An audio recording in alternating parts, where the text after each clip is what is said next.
morning to all. I am R. Swarnalakshmi, Assistant Professor in Physics, Government College of Engineering, Thanjavur. Today I am going to discuss the magnetic properties of material. A magnet usually consists of a north pole and a south pole. Let me consider a small bar magnet with a north pole and a south pole. The lines of force around this magnet will be such that it emanates from the north pole and ends at the south pole with the lines focused near the poles.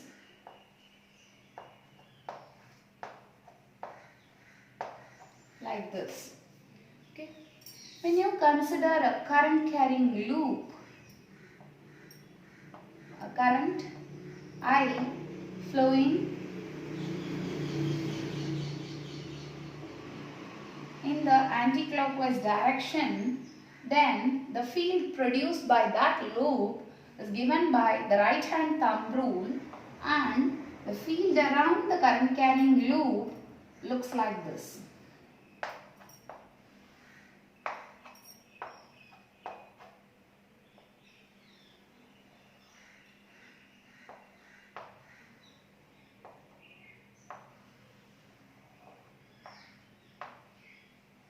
Comparing these both, it is clear that a current carrying loop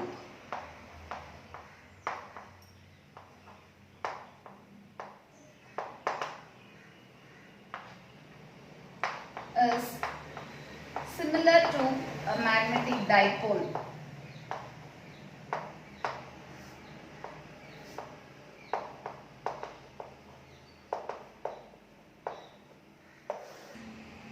By Gauss's theorem of magnetostatics, magnetic monopoles don't exist.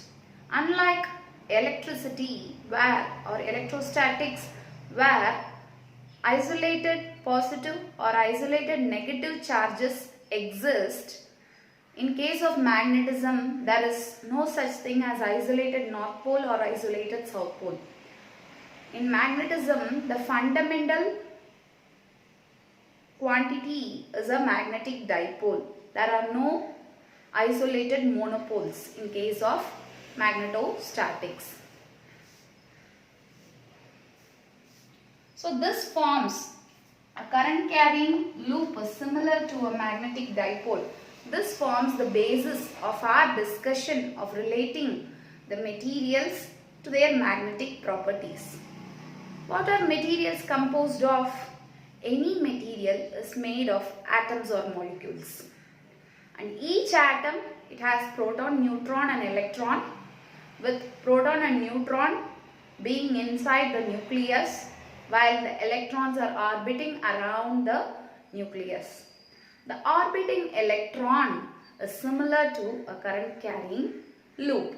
Hence, there is a magnetism that is endowed due to the orbiting motion of the electron, and it is called the orbital magnetic moment. The spin of the electron is also similar to a charge that is spinning around, which is again like a current carrying loop.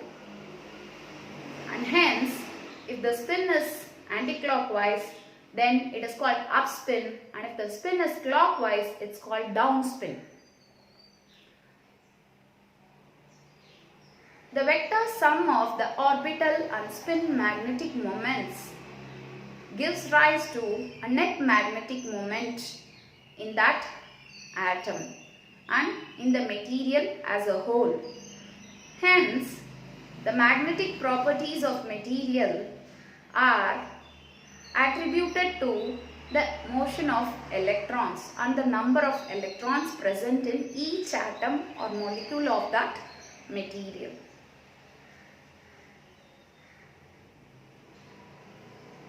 Now, that being said, let us proceed with what is called the magnetizing field or magnetic field strength.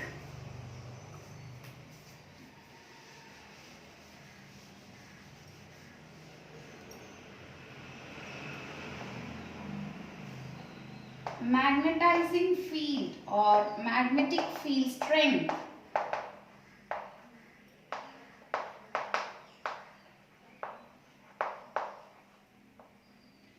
is denoted by H, and it is the applied external field. Assume a solenoid of length L having N turns and carrying a current I. The induced field is known as B naught. H for this solenoid, the magnetizing external field that is applied will be Ni by L, and hence the unit is ampere per meter.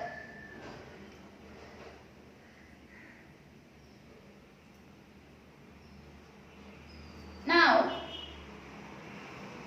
the magnetic field strength or magnetizing field both are one and the same, and it is due to the external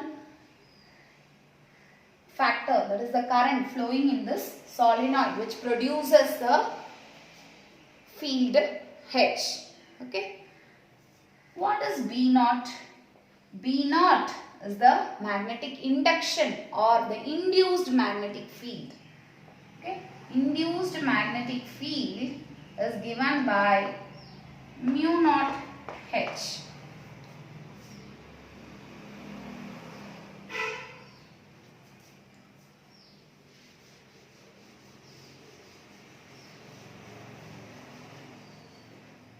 Magnetic induction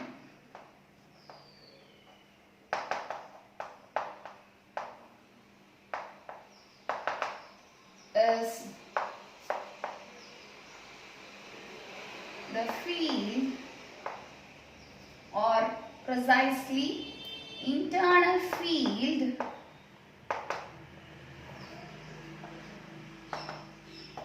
developed within the material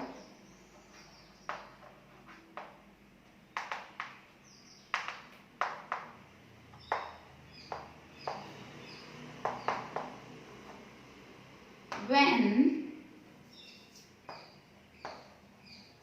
an external field H is applied.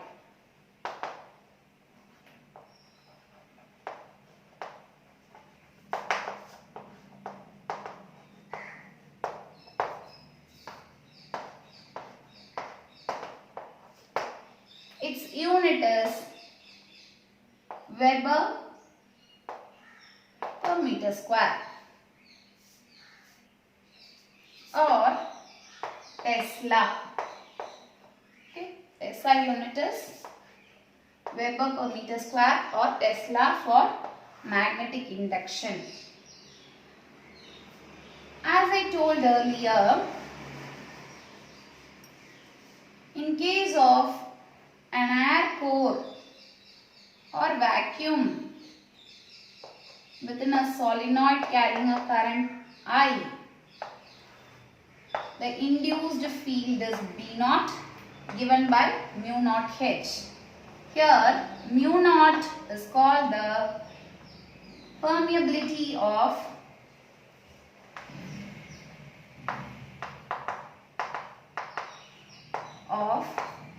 free space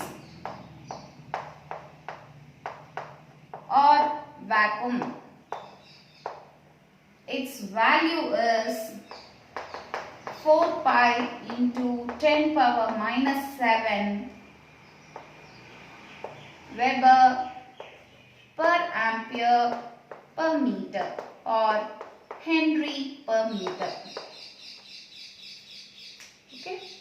So this is the value of the permeability of free space or vacuum. Permeability is a quantity that reflects the ease with which the magnetic lines can penetrate the substance. For air or vacuum, the value is like this. Suppose you have a material medium within the solenoid.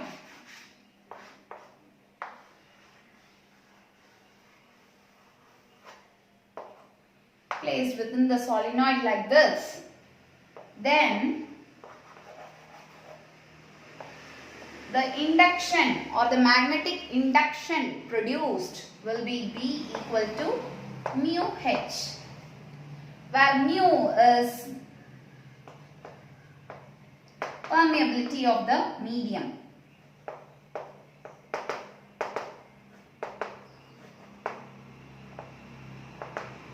And as I told earlier, permeability is a quantity that reflects the ease with which the magnetic lines can penetrate the substance.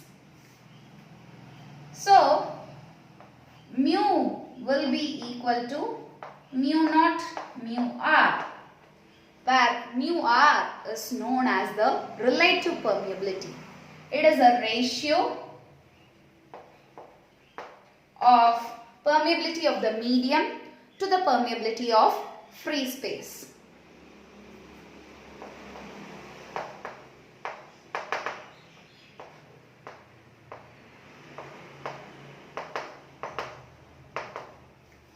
It gives the ease of magnetization of a material or ease of inducing magnetization in a material relative to air or vacuum.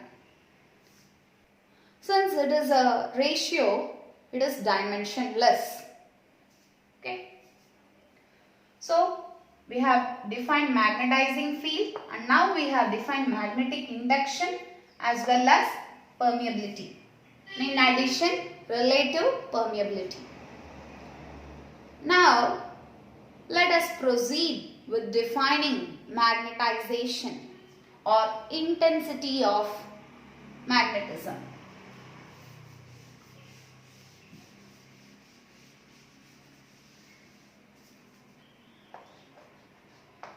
Magnetization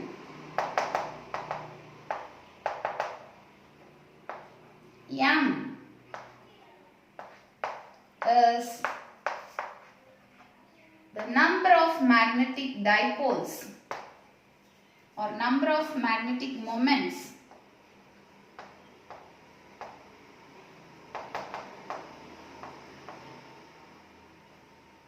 or simply the magnetic moment per unit volume.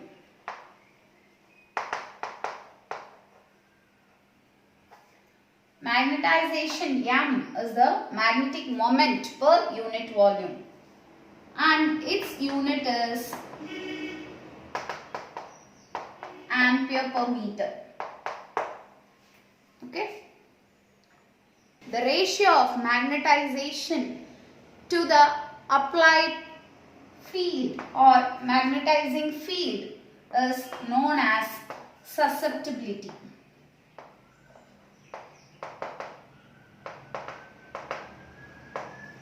Susceptibility denoted by the Greek symbol chi.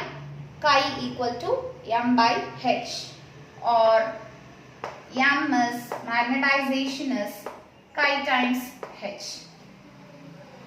Okay. Susceptibility being a ratio of quantities with same dimension is a dimensionless quantity. The value of mu r and chi helps you identify the type of magnetic material we are dealing with. How does they signify the type of magnetic material? That is a question that will be answered in the rest of the lecture.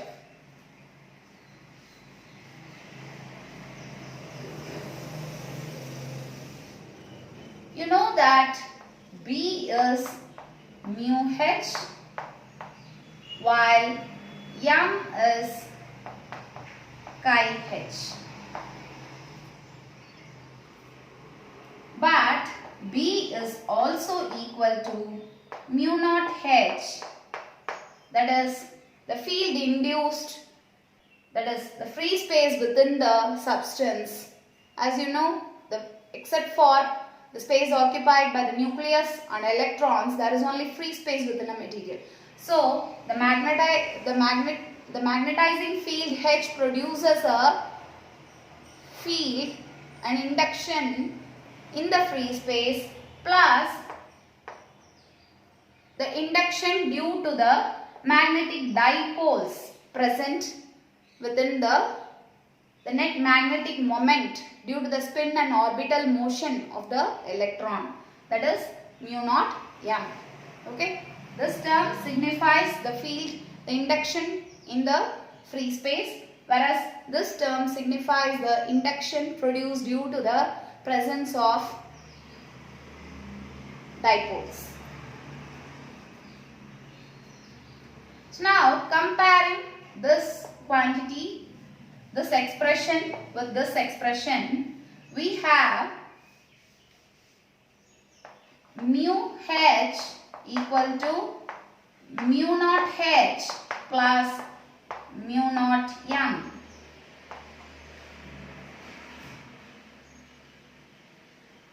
When you divide throughout by mu naught, you will have mu r minus 1 h equal to m. But m by h is chi, therefore the magnetic susceptibility is related to the relative permeability by this expression, chi equal to mu r minus 1. And as I told you earlier, depending on the value of mu r and chi, the materials are classified into 3 types.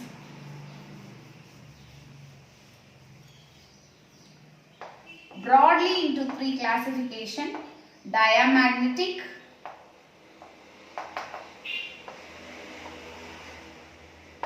material, paramagnetic material,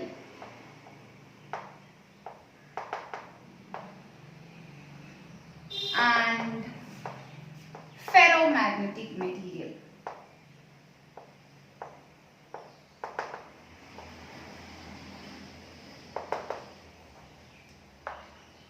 So magnetic materials are broadly classified into these 3 types. How do these 3 types arise? As I told you, it all depends on the value of mu r and chi.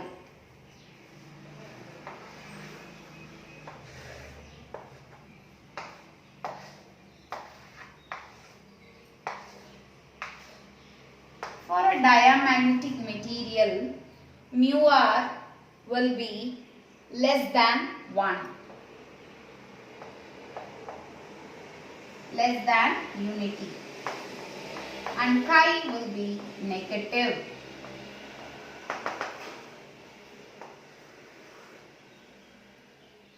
For a paramagnetic material, mu r, the relative permeability, will be slightly greater than unity.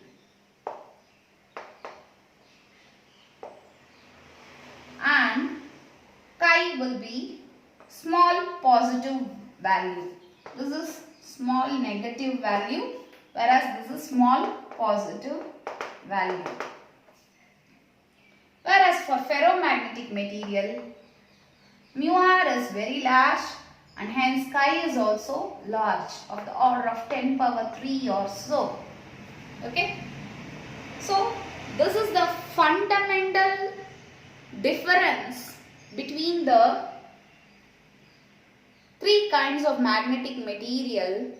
Their values of relative permeability and susceptibility is what makes the difference. quick recap of whatever we have seen in today's lecture. We have defined magnetic field strength, other words magnetizing field H, which is the external applied field.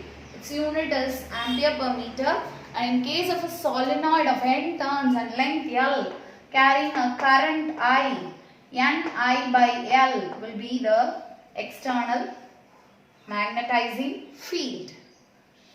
Magnetic induction B, it is the induced field strength within the material. It is also stated as the flux lines per unit area. Its unit is Weber per meter square. Magnetization M is the number of magnetic dipoles induced per unit volume of the material, and its unit is ampere per meter as well. Other than this, we have also seen what is permeability. Permeability is the ease with which the flux lines permeate through the medium. Mu naught being the absolute permeability or permeability of free space or vacuum, while mu is the permeability of the medium. Mu given as mu r, mu naught. Mu r is the relative permeability. The unit of permeability is Weber per ampere per meter or Henry per meter. And then we have seen what is susceptibility. Susceptibility chi is mu r minus 1. It has no unit because it is a ratio of magnetization by the applied magnetic field. Okay. So based on the values of mu r and chi, we have classified the materials as diamagnetic, paramagnetic and ferromagnetic. The discussion about the diamagnetic, paramagnetic and ferromagnetic material will be taken up in the next lecture. Thank you for now.